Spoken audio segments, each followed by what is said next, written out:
warahmatullahi wabarakatuh. Alhamdulillah, segala puji dan syukur kepada Allah Subhanahu wa taala yang telah memberi kita kesehatan serta kesempatan sehingga kita dapat melakukan percobaan praktikum sederhana ini.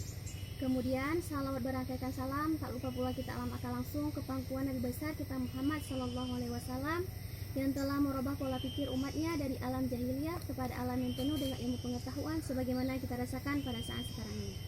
Yang saya hormati Ibu Zahriah selaku dosen pembimbing dari MK Fisika Dasar 2. Saya Nelvia Azura dari Prodi Pendidikan Fisika ingin melakukan percobaan praktikum sederhana yang berjudul gaya ikat melukul air. Sebelum saya melakukan percobaan praktikum sederhana ini, terlebih dahulu saya akan menjelaskan apa itu gaya ikat melukul. Jadi gaya ikat melukul adalah gaya yang mengikat elektromagnetik antara molekul-molekul atau bagian yang terpisah jauh dari makromolekul tersebut. Gaya ini dapat berupa kohesi antara molekul-molekul yang serupa ataupun adesi antara molekul-molekul yang tak serupa. Kemudian gaya ikat molekul ini bersifat tarik-menarik dan tolak-menolak antara molekul-molekul tersebut. Di sini kita akan membahas gaya ikat molekul yang terjadi pada air. Menurut M. van Vogt, air merupakan senyawa sederhana yang terdiri dari satu atom oksigen yang terikat oleh dua atom yang berbeda. Di sini kita akan mengetahui seberapa besar gaya ikat air pada suatu benda. Langsung saja kita ke percobaannya. Alat dan bahan yang pertama yang kita perlukan ada air, kemudian gelas kosong, kemudian ada wadah, gunting, lem perekat, dan satu helai benang sepanjang kira-kira 50 cm. Langsung saja. Langkah pertamanya ialah kita akan merekatkan ujung dari benangnya satu ke dalam gelas menggunakan lem perekat yang akan kita gunting menggunakan gunting.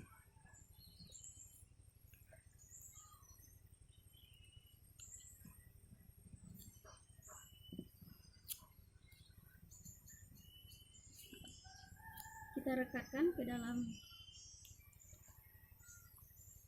gelas tersebut.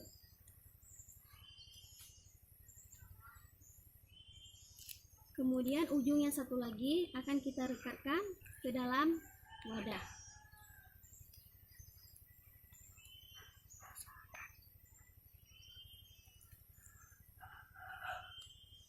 Selanjutnya kita tuangkan air ke dalam gelas, tidak perlu penuh, sedikit saja boleh.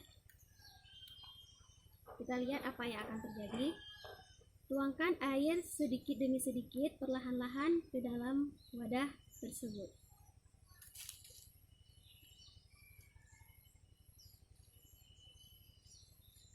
Di sini air akan mengalir, hanya akan melalui benang saja. Dia tidak akan tumpah kemana-mana. Dia akan mengalir, hanya akan melalui benang. Dia akan terus mengalir melalui benang sampai air tersebut habis.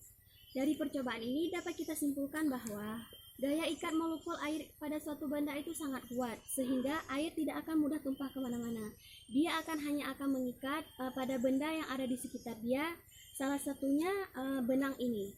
Jadi kalau dalam kehidupan sehari-hari, kita dapat melihat peristiwa ini dari bangunan atau gedung yang menggunakan rantai yang menjulang ke tanah. Dulunya kita mungkin bertanya-tanya untuk apakah rantai tersebut digunakan. Sekarang kita tahu bahwa rantai tersebut digunakan untuk mengikat air yang jatuh. Misalnya air hujan tersebut tidak akan tumpah kemana-mana, melainkan hanya akan mengalir jatuh ke tanah melalui rantai tersebut. Jadi begitulah.